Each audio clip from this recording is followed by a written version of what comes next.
The great hall of Nexus Prime buzzed with 1,000 different voices. Beings from across the galaxy filled the massive chamber, their forms as varied as the stars themselves.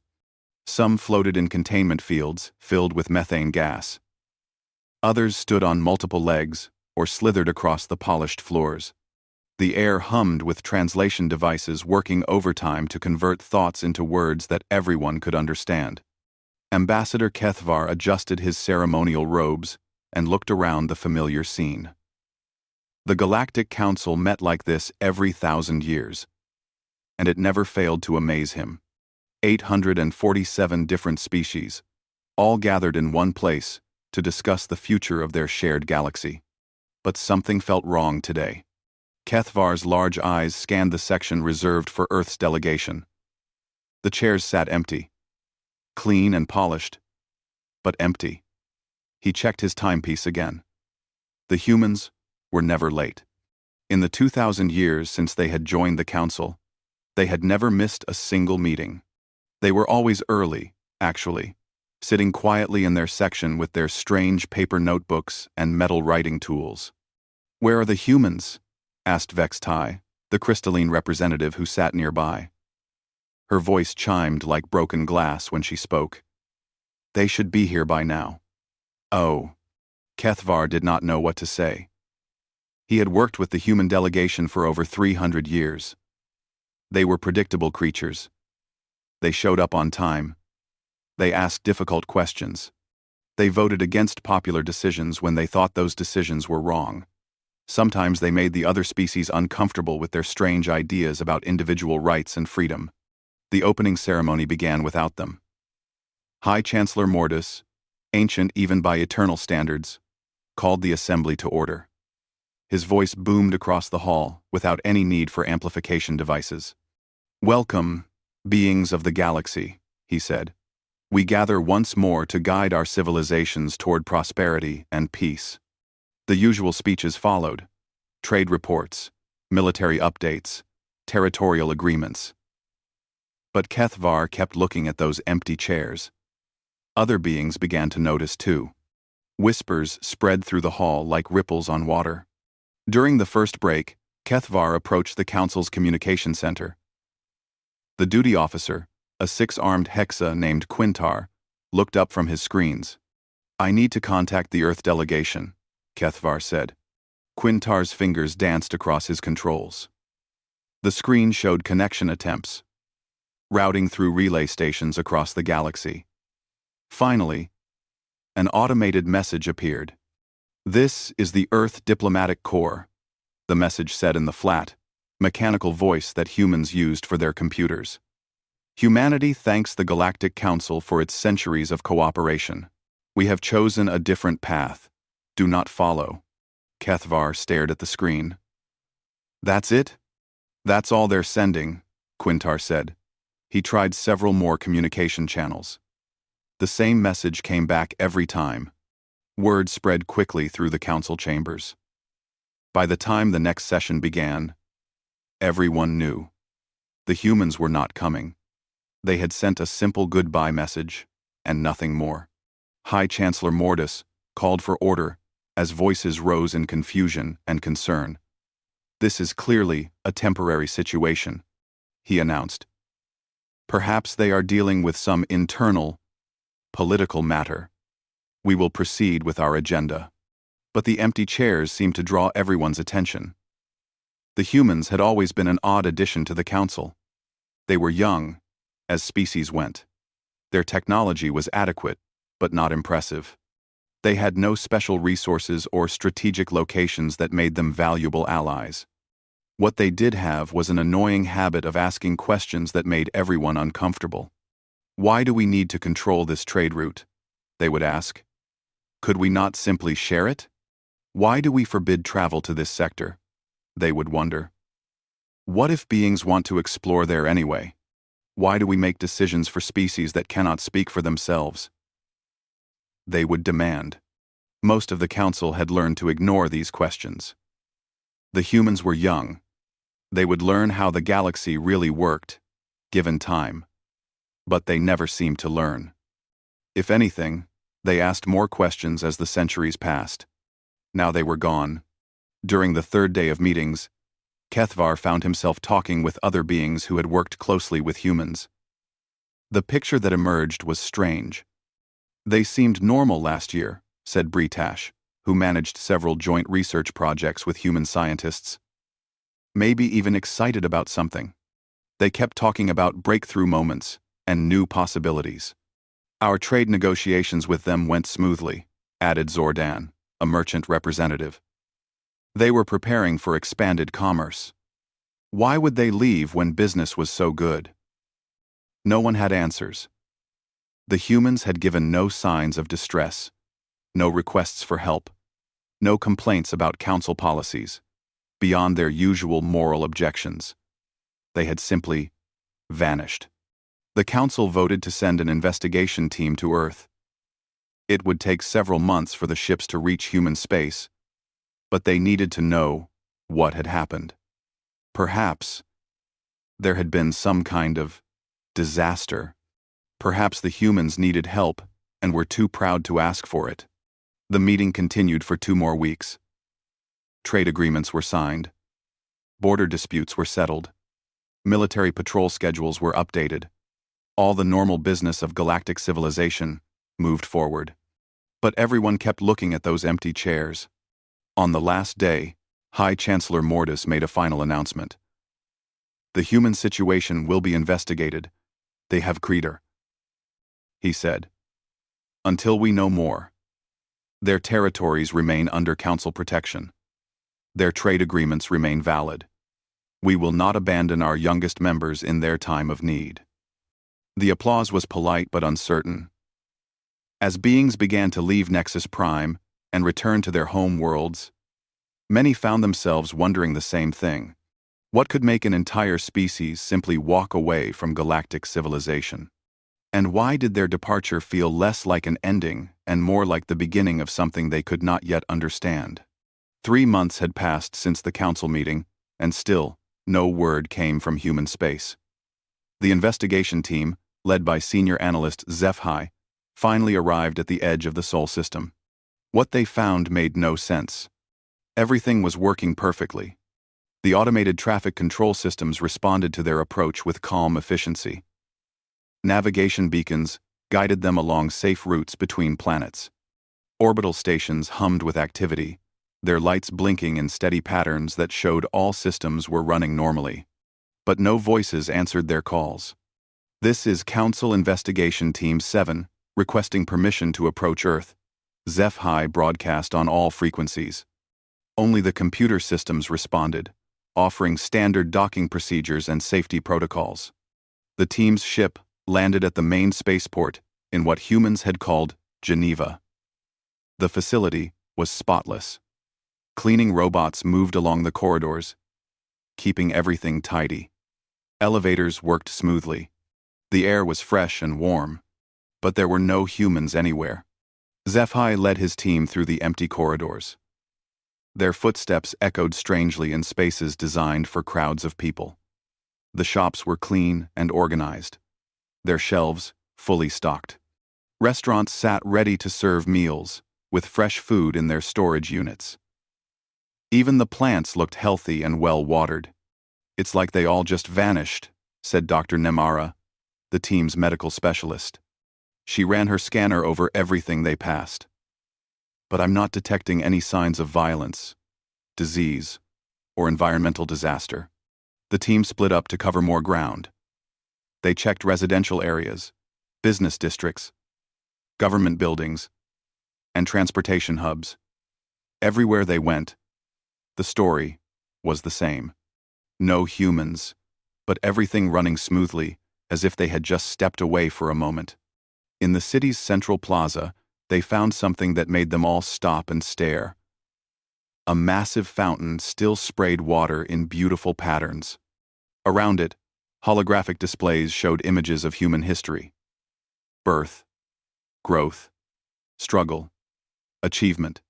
The images played in an endless loop, like a museum exhibit waiting for visitors who would never come. Why would they leave all this behind? Asked Tekvor, the team's technology expert. These cities represent thousands of years of human development. You don't just abandon that. They made their way to the United Earth Government building. The doors opened automatically, recognizing their council credentials. Inside, the halls were lined with artwork from every human culture. Paintings, sculptures, tapestries, and things the team could not identify, but found strangely beautiful. The main conference room held the biggest surprise. Around the massive table sat empty chairs, but in front of each chair was a datapad. HFY picked up the nearest one and activated it. The screen filled with text in the common galactic language. "These are records," he said, his voice filled with wonder. "Detailed records of every council meeting for the past 2,000 years. But these were not simple meeting minutes." As HFY read deeper, he realized the humans had been taking notes about everything. Not just what was said, but what was meant. They had analyzed the behavior of every species, tracked the patterns of every political alliance, and predicted the outcomes of every major decision. "Look at this," said Dr. Namara, reading from another datapad. "They have psychological profiles of every council member. They knew exactly how each species would vote on any given issue. The notes were incredibly detailed. The humans had understood things about galactic politics that even the oldest species missed. They had seen patterns that spanned centuries. They had predicted conflicts before they happened and suggested solutions that no one had wanted to hear. Tekvor found something even more disturbing in the government's main computer system. "They've been tracking technology development across the galaxy," he reported. "But not just what exists now. They've been modeling where each species' technology would be in 10,000 years. The projections were sobering. Most species, including some of the oldest council members, would peak within a few millennia and then stagnate. Their cultures would become too rigid to adapt. Their technologies would become too specialized to evolve. They would survive, but they would never grow beyond what they already were. But the human projections showed something different. Empty spaces where their technology should have been, as if they had simply stopped calculating their own future at a certain point. In the deepest level of the building, they found a room that made them all uncomfortable. It was simple and white, with a single chair facing a large screen. When HFY approached, the screen activated automatically. A human appeared on the display. She was older, with gray hair and kind eyes. Behind her was a view that none of them recognized.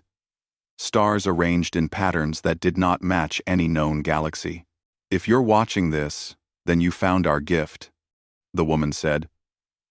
"My name is Director Sarah Chen, and I was Earth's senior diplomatic advisor. We've left this message for whoever comes looking for us." The team gathered around the screen, hanging on every word.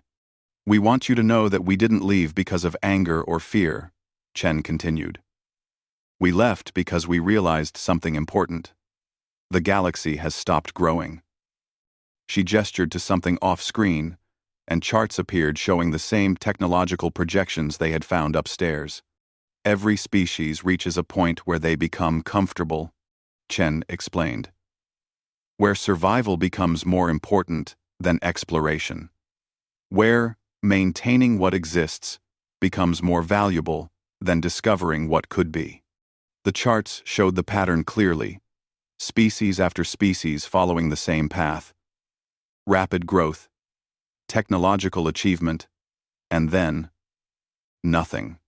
Centuries of the same technologies, the same social structures, the same limited thinking.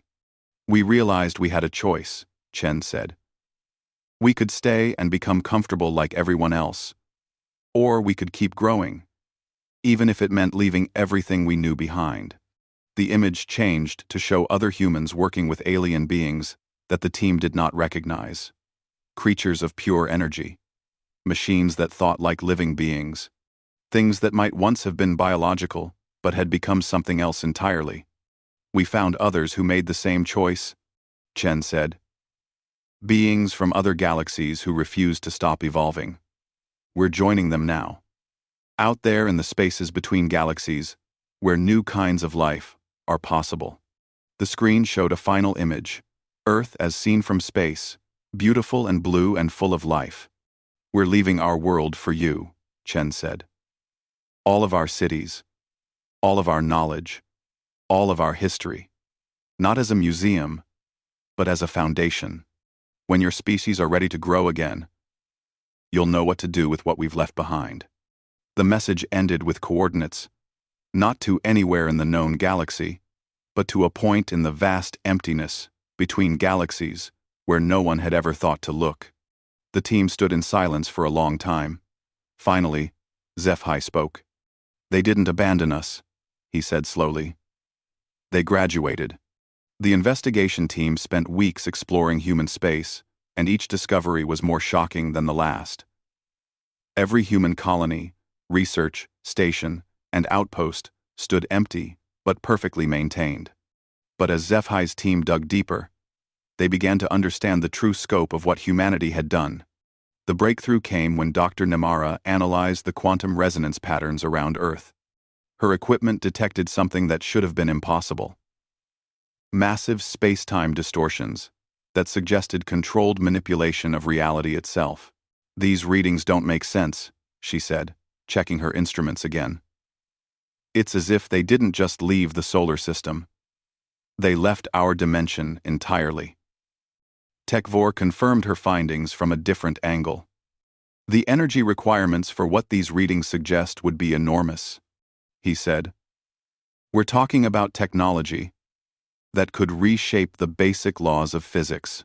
But the most disturbing discovery came when they accessed the deep archives on Proxima Station, humanity's largest research facility.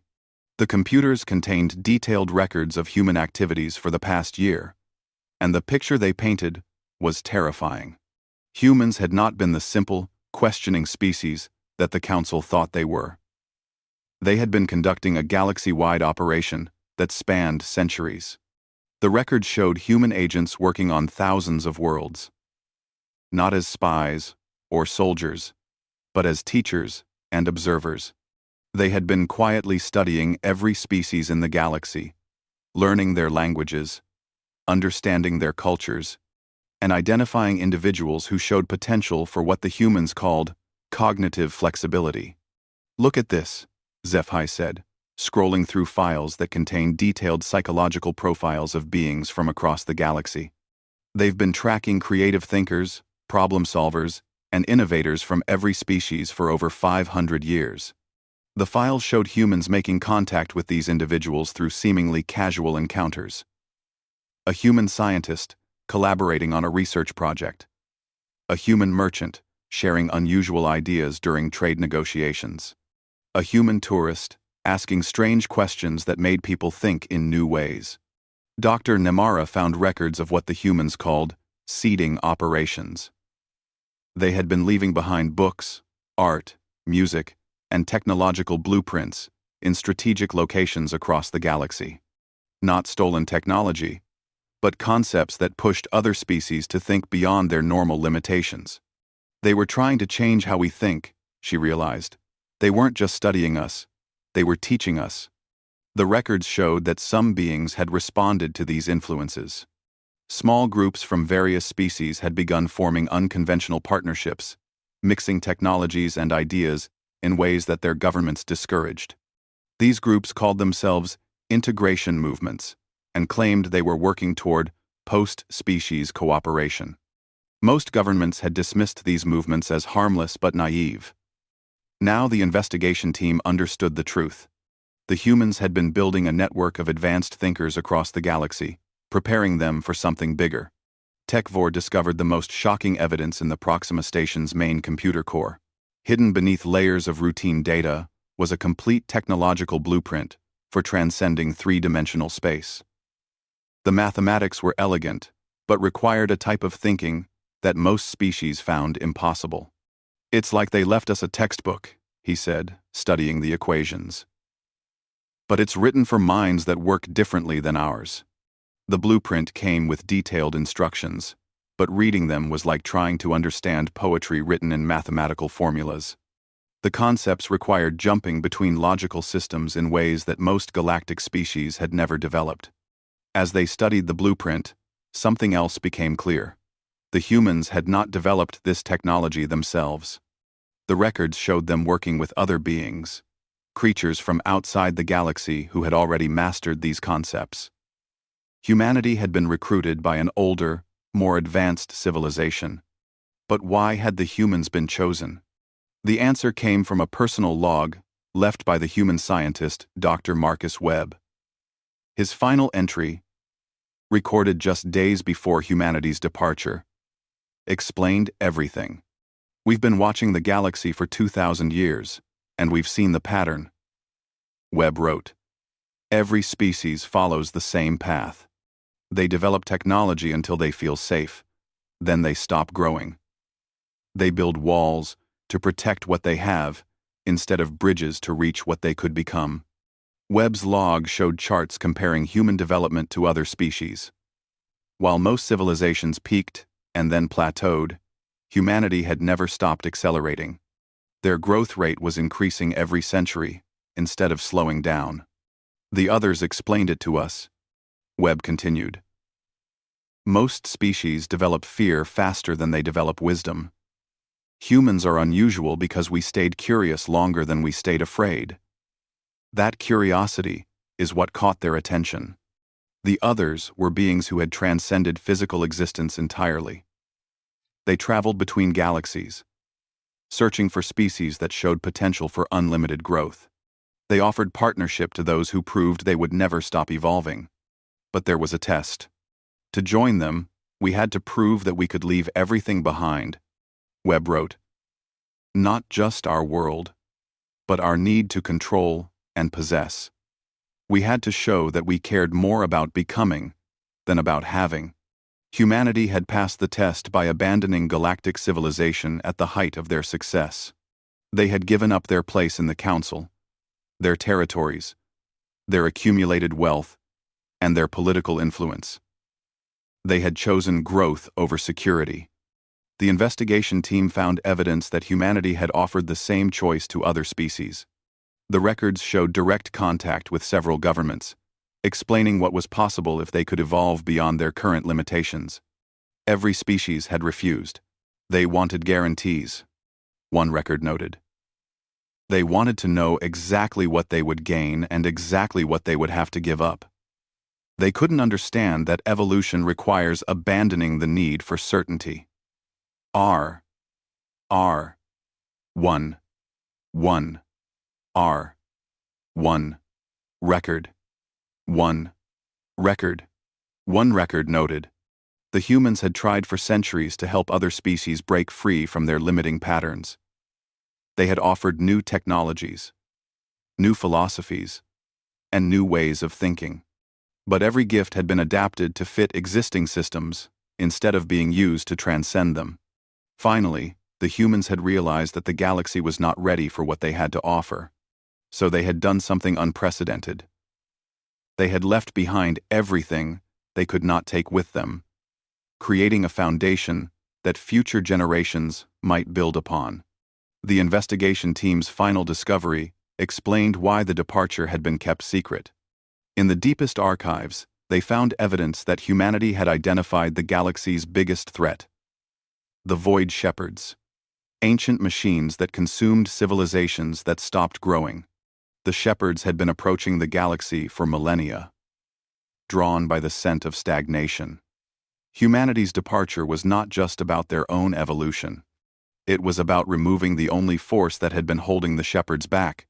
The galaxy was about to face its greatest test, and humanity had left behind the tools needed to survive it. But first, the other species would have to learn how to think like humans. Time was running out. The investigation team's report sent shockwaves through the Galactic Council. Within weeks of their return to Nexus Prime, the carefully maintained order of galactic civilization began to crumble. It started with small things. Trade routes that had operated smoothly for centuries began showing inefficiencies. Cargo shipments arrived late. Navigation computers gave conflicting routes. Communication delays increased between star systems. Ambassador Kethvar was among the first to understand what was happening. The humans had not just participated in galactic civilization, they had been quietly maintaining it. "Look at these traffic management protocols," he said, showing a group of concerned officials the data from major trade routes. The efficiency algorithms were all designed by human programmers.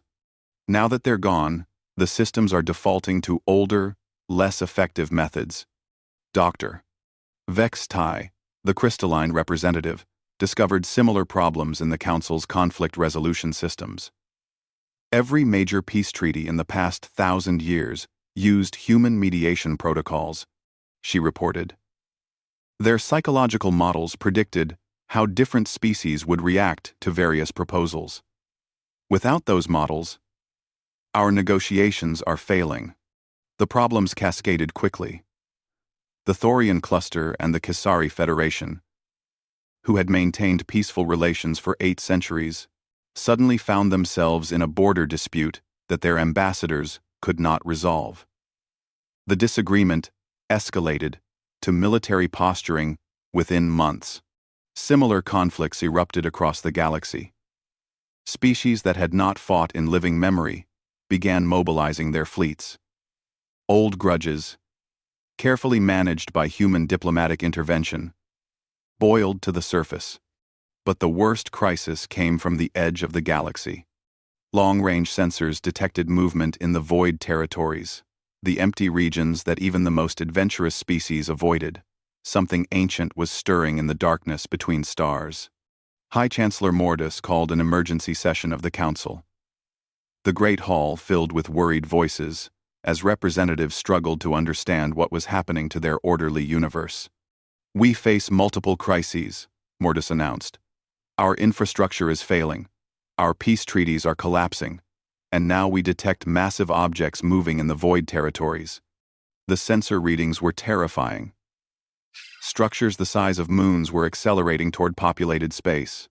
Their energy signatures matched no known technology, but they radiated a hunger that made every being in the hall instinctively afraid. Tekvor, who had joined the Council as a technical advisor after his experience in human space, recognized the signatures from the human archives. "These are the Void Shepherds," he said, his voice barely audible in the vast hall. The humans knew they were coming. The room erupted in chaos. Representatives demanded explanations. Some accused the humans of betrayal. Others wondered if humanity's departure had somehow triggered the Shepherd's approach. "The humans left us to face this alone," shouted Ambassador Grixtal of the Hegemony. "They abandoned us when we needed them most." But Kethvar had been studying the human archives more carefully than anyone else. He understood what others missed.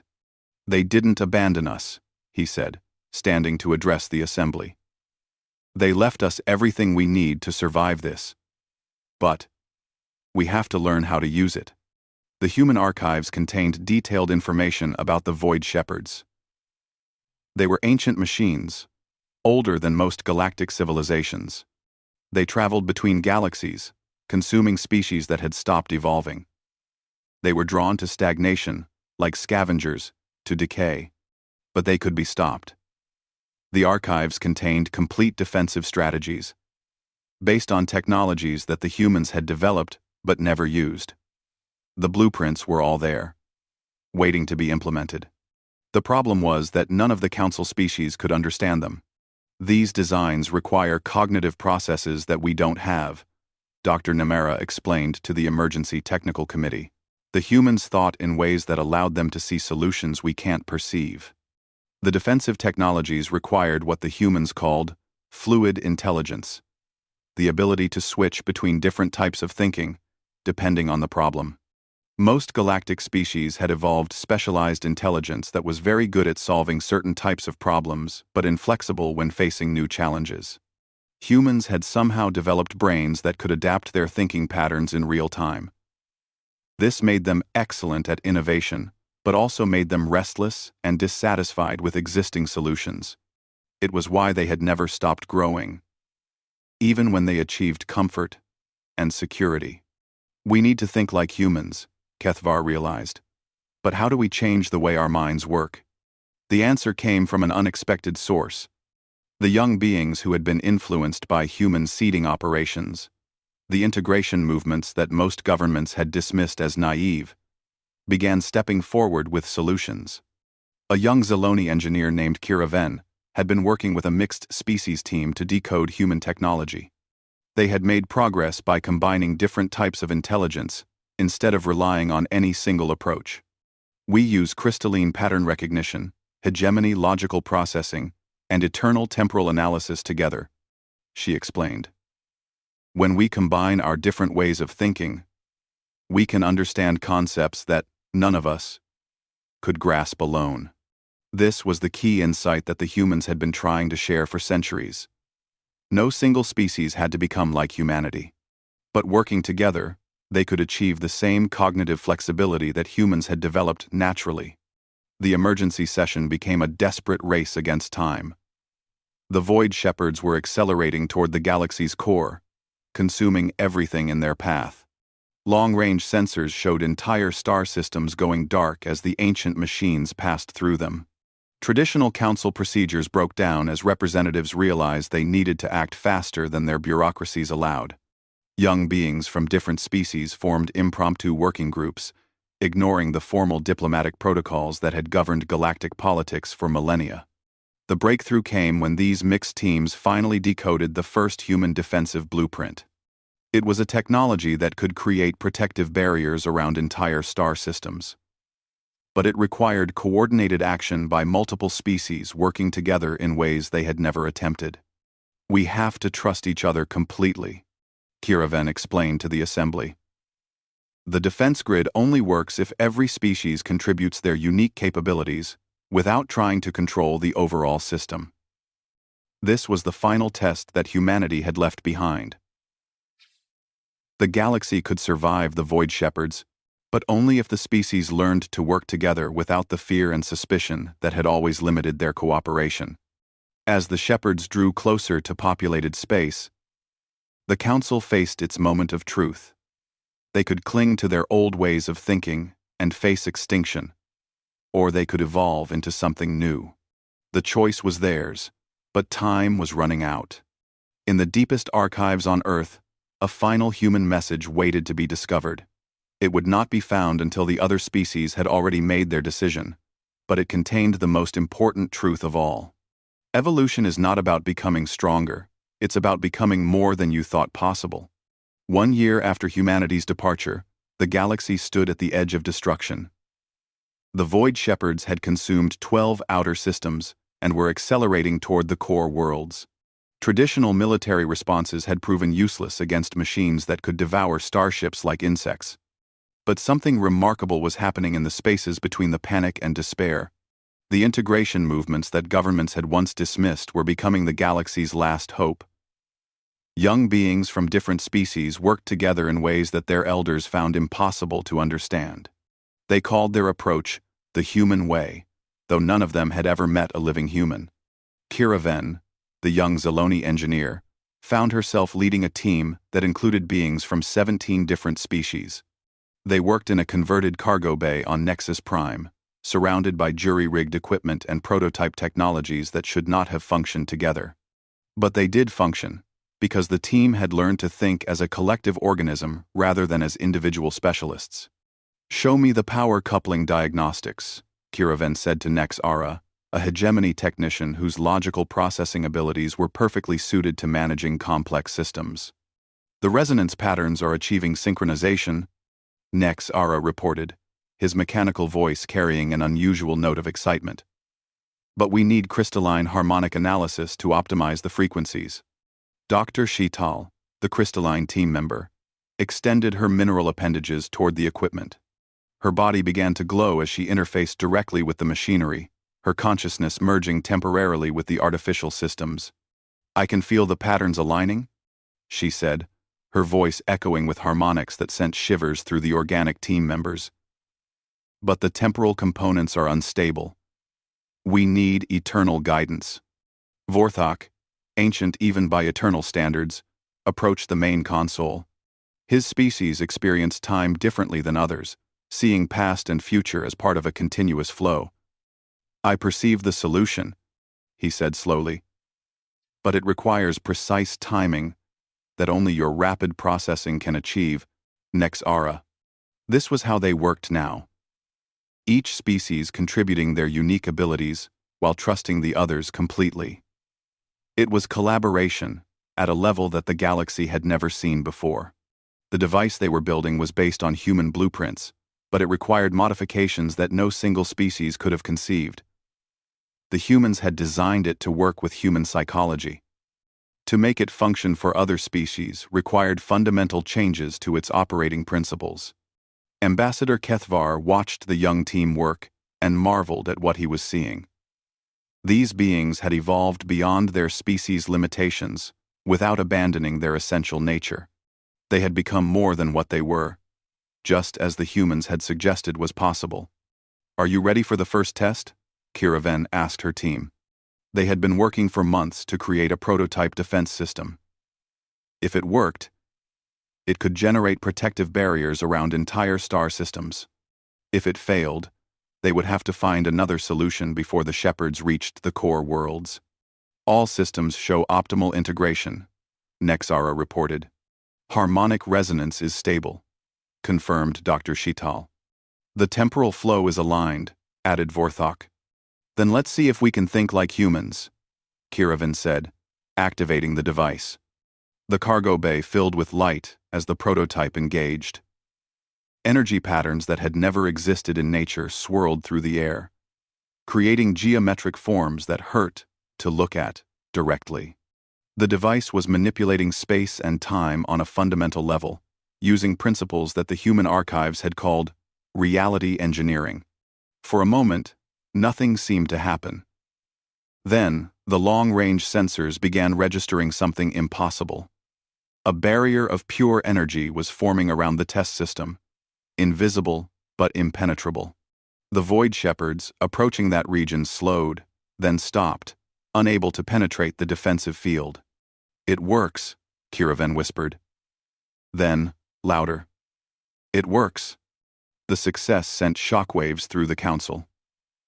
Within days, similar teams were forming on worlds across the galaxy. The integration movement, once dismissed as naive idealism, became the foundation of galactic survival. But building the defense grid required more than technology. It required every species to abandon their traditional approaches to cooperation and trust each other in ways they had never imagined possible. The hegemony had to share their most advanced computational systems with former enemies. The crystalline collective had to open their unified consciousness to outsiders. The Eternals had to synchronize their timeless perspective with species that thought in moments instead of eons. Ambassador Kethvar found himself coordinating between teams that worked in ways that challenged every diplomatic protocol he had ever learned. Traditional negotiations, with their careful bargaining and protective clauses, were too slow for the crisis they faced. Instead, the species had to operate on pure trust. Each contribution to the defense grid required sharing technologies and capabilities that could have been used as weapons. But there was no time for safeguards or guarantees. The transformation was painful. Many older beings could not adapt to the new ways of thinking. Some governments resisted the integration movements, preferring to face extinction rather than abandon their traditional approaches to power and control. But the young beings pressed forward anyway. They had learned something that their elders could not understand. Evolution required letting go of what you were, to become what you could be. As the defense grid expanded across the galaxy, something unexpected began to happen. The Void Shepherds stopped their advance entirely. Long-range sensors showed them gathering at the galaxy's edge, circling like predators who had lost the scent of their prey. Then, impossibly, they began to withdraw. Dr. Nem-Ara, now serving as the Council's chief xenopsychologist, finally understood why. They're not just machines, she realized. They're conscious beings, and they're no longer interested in us. The human archives had hinted at this truth. The Void Shepherds were not destroyers but gardeners. They consumed civilizations that had stopped growing to make room for new life. They were drawn to stagnation because stagnation was death. But a galaxy that was actively evolving, that was pushing beyond its previous limitations, was no longer stagnant. The species working together on the defense grid had proven they were still capable of growth. The shepherds had no interest in consuming a civilization that was still alive. As the ancient machines disappeared back into the void between galaxies, the Council realized that humanity had given them more than defensive technology. They had given them a path to survival that required becoming worthy of survival. Months later, as the new collaborative systems became normal throughout the galaxy, HFY made a discovery in the deepest archives on Earth. A final message that humanity had left behind, sealed until the other species had proven they were ready to hear it. A familiar human face appeared on the screen. Director Sarah Chen, the woman who had announced humanity's departure. "If you're seeing this message, then you've learned what we hoped you would learn," she said. "You've discovered that evolution is not about becoming stronger, or smarter, or more powerful. It's about becoming more than you thought possible." Behind her, the view showed stars arranged in patterns that the galactic species were beginning to recognize. The space between galaxies, where new forms of life were taking shape. "We didn't leave because we were disappointed in you," Chen continued. "We left because we had faith in you. We knew that when you were ready, you would find your own way to grow." The message included coordinates, not to where humanity had gone, but to relay stations they had established in the void between galaxies. Communication links that would allow contact when both sides were ready. "The universe is vast enough for all of us," Chen concluded. "But only when we're vast enough for the universe. When you've learned to think beyond the boundaries of what you think possible, we'll be here. Growing. Exploring. Becoming." The message ended with a simple invitation. "Come. Find us. When you're ready to discover what comes after civilization." HFY looked up at the stars through Earth's clear atmosphere and smiled. For the first time in galactic history, the species were not just surviving or maintaining what they had built. They were growing. And somewhere in the vast darkness between galaxies, humanity was waiting for them to catch up.